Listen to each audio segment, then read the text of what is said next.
Vivimos en este momento con una necesidad de recibir likes, ¿sí? Que nos reencontremos con nuestras interacciones sociales y que, pues, recordemos, ¿sí? Que, pues, somos mucho más que una imagen o una silueta corporal.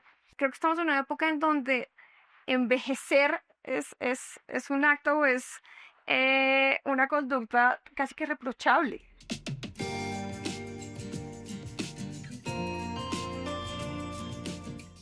Hoy tengo el gusto de presentarles a una invitada muy especial porque nos está acompañando en este momento la doctora Lorena Sánchez. Bueno, nos encanta que los invitados aquí tengan la oportunidad de presentarse y hablar un poquito de su especialidad, así que adelante, por favor. Claro que sí.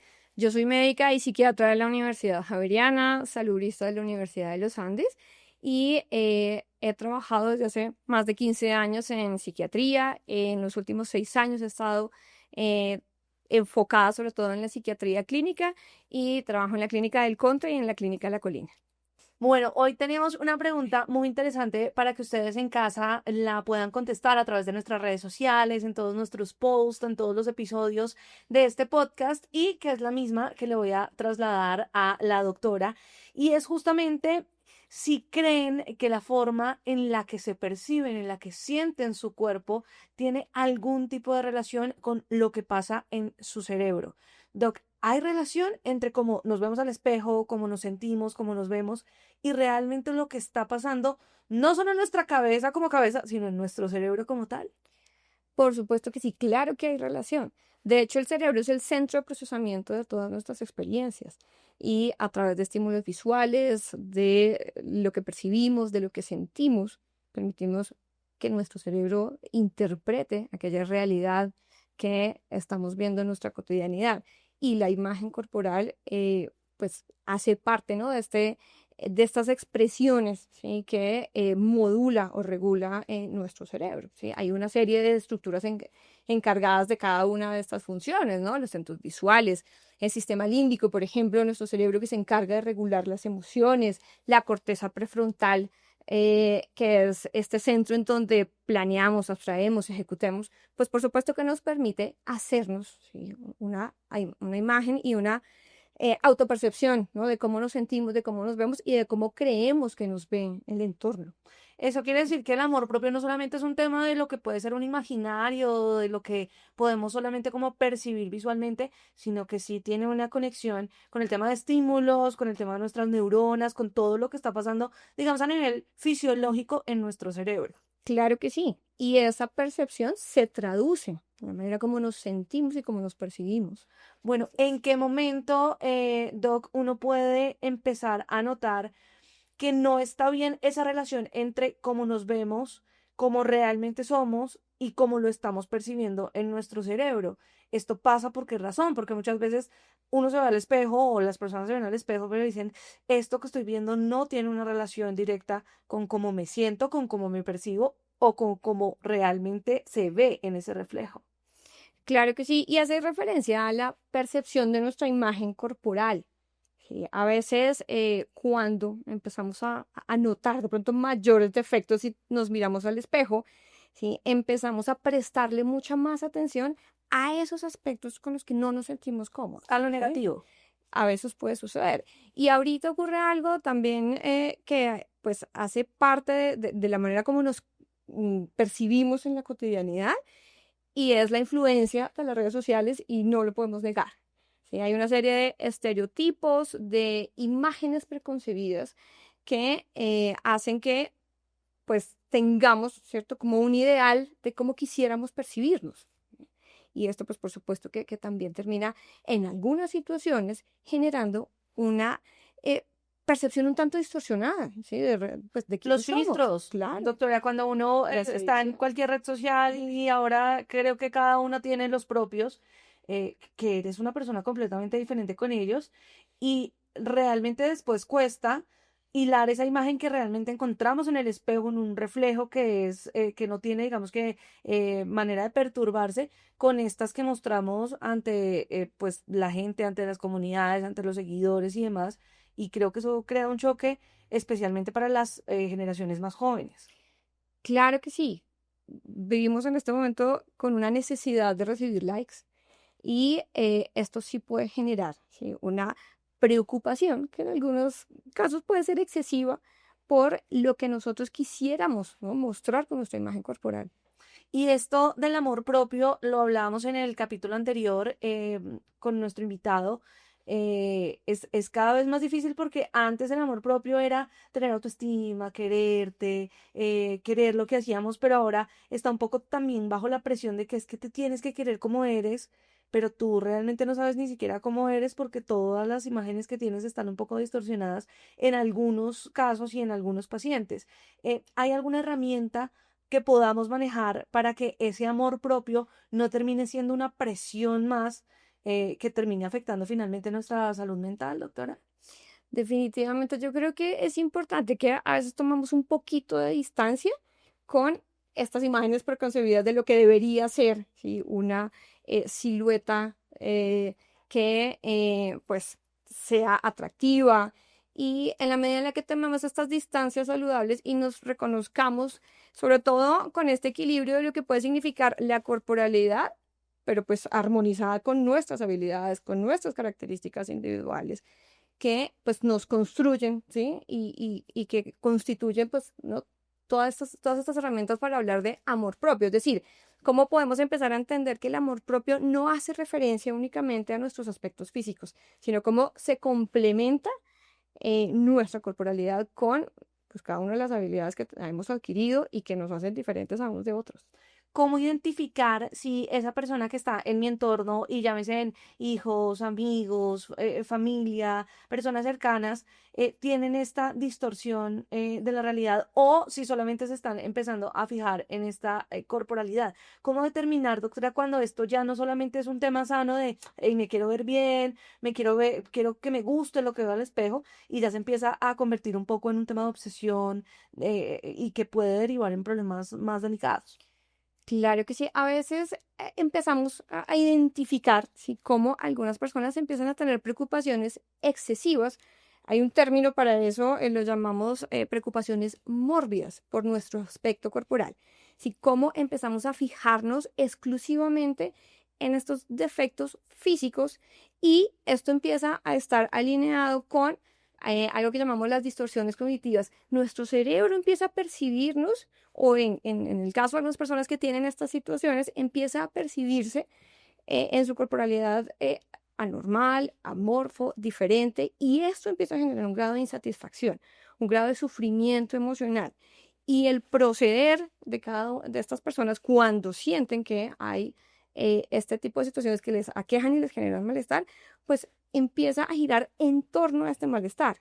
Ahí este puede ser un signo de alarma, ¿no? Este puede ser una señal que nos permita identificar que algo puede estar pasando, ¿sí? Cuando tenemos la dificultad para mirarnos al espejo y sentir que lo que vemos no nos gusta, no nos agrada, y este desagrado y este malestar emocional, pues empieza a eh, permear, ¿sí?, como toda nuestra cotidianidad y nuestro proceder, ahí creo yo que hay un signo de alarma importante.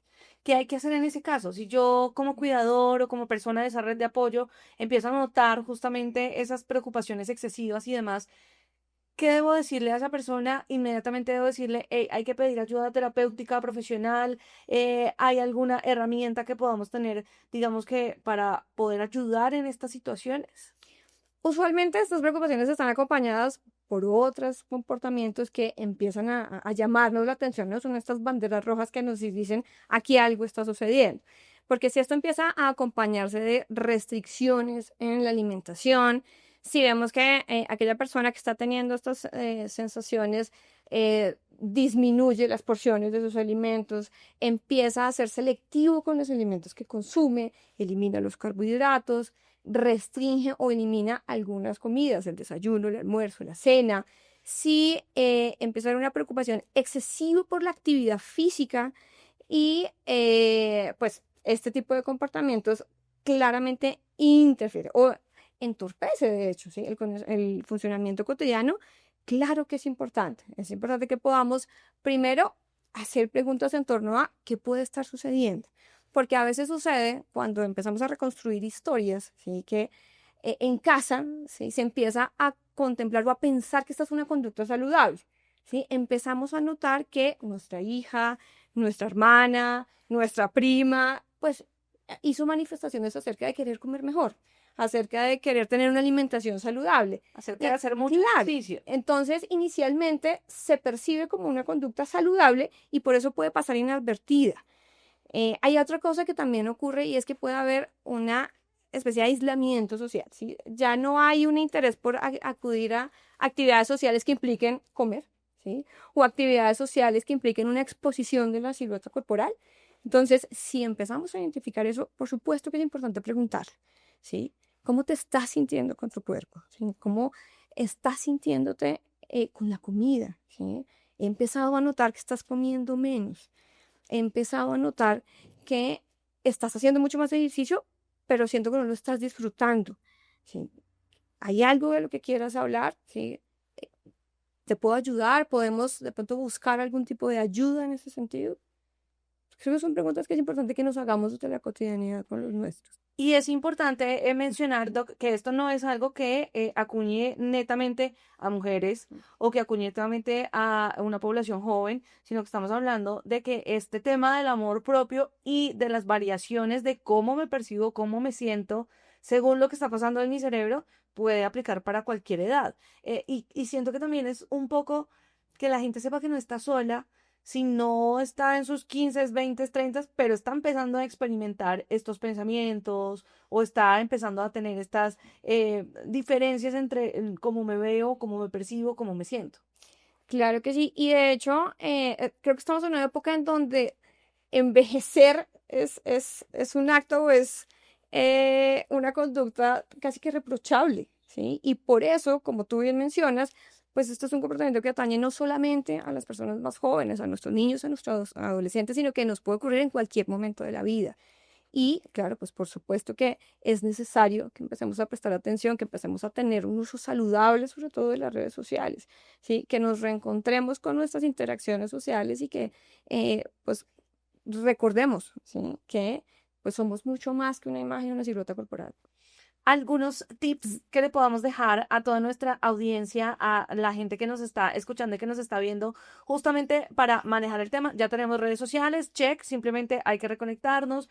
Hay algunas otras herramientas que podamos utilizar, como por ejemplo decirnos cosas bonitas, hablarnos al espejo. ¿Qué más podríamos utilizar que obviamente no cubre el tema de del apoyo terapéutico que es indispensable si vemos que el caso ya está escalando, pero qué podamos hacer cuando estamos empezando a tener estos comportamientos o estos sentimientos?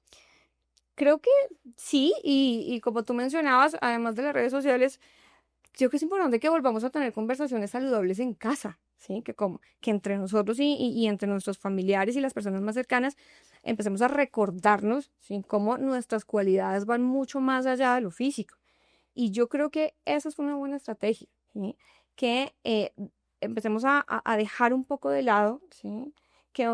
Pues, que una cara bonita, ¿sí? Que una silueta agradable, ¿no? Agradable, de nuevo, sí. Es difícil a veces desligarse de los estereotipos pues que se nos ha impuesto en este posmodernismo, pero precisamente creo que este es un llamado a esto, ¿sí? A que nos reencontremos con la importancia de exaltarnos en nuestras cualidades, ¿sí? Y estas son conversaciones que vale la pena que empecemos a tener en casa con los nuestros, con los más pequeños, ¿sí? Con nuestros pares, incluso con nuestros padres y con los adultos, es con personas de mayor edad. Y nuestro cuerpo es el vehículo que nos lleva un montón de cosas y tenemos que agradecerle todos los días porque fuera del tema de cómo percibimos esa corporalidad, somos funcionales, nos ayuda a levantarnos, nos ayuda a caminar, nos ayuda a respirar y creo que gran parte de todo es que hemos olvidado un poco eso, ¿no? O sea, la función que tiene nuestro cuerpo que no es solo ser, entre comillas, y como lo dice la que es difícil desligarlo, bonito. No está ahí solo para cumplir con un estereotipo, está ahí para ayudarnos, para ser vehículo de lo que hacemos día a día. Claro, y es que el concepto de bienestar, por supuesto que incluye no solamente pues cuidarnos desde el amor propio, porque no quiero tampoco que quede el mensaje, ¿cierto? De que no es importante o que no tenemos derecho a fijarnos y a querer pues sentirnos bien. Pero ese estado de bienestar, claro que debe incluir pues también un cuerpo funcional, un cuerpo armónico, ¿sí? Un estado de salud que no se comprometa en nombre de pues querer lograr un estereotipo, ¿sí? Pues de belleza que consideramos que nos puede abrir a veces mejores oportunidades o mayores oportunidades.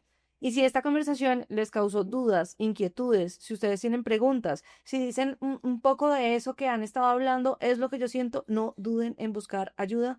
No está mal levantar la mano y decir, no me pasa solo a mí. Le pasa a muchas personas, Doc, y eso creo que también es importante recordárselo a las personas que nos están viendo y escuchando para que no crean que están solos y que esto es lo único que les pasa solamente a ellos. Claro, y hay algo que yo le digo a mis pacientes y es que nos merecemos levantar la mano, ¿sí? Nos merecemos pedir ayuda, nos merecemos decirle a los nuestros cómo nos sentimos y nos merecemos ser escuchados, por supuesto que sí. Doc, muchísimas gracias por acompañarnos. Nos podríamos quedar aquí hablando un montón de tiempo, pero el tiempo es limitado. Muchas gracias por acompañarnos y por estar con nosotros. Muchas gracias a ti por la invitación. Recuerden todos ustedes que este podcast es su espacio seguro porque queremos hablar de lo que pocos hablan, que es la salud mental. Síganos, suscríbanse, comenten en cada uno de los capítulos y nos encontramos en un nuevo episodio. Recuerden todos los martes con Querernos Bien de Colmédica. Y antes de irnos, regalito, Doc, para usted de parte de Muchas Querernos gracias. Bien, justamente. Claro que sí. Aquí como es nuestro lema últimamente, menos perfección, más autenticidad. Muchas gracias, claro que sí. Creo que nos aplica perfecto para el capítulo de hoy. Recuerden todos los martes un nuevo episodio de esta segunda temporada.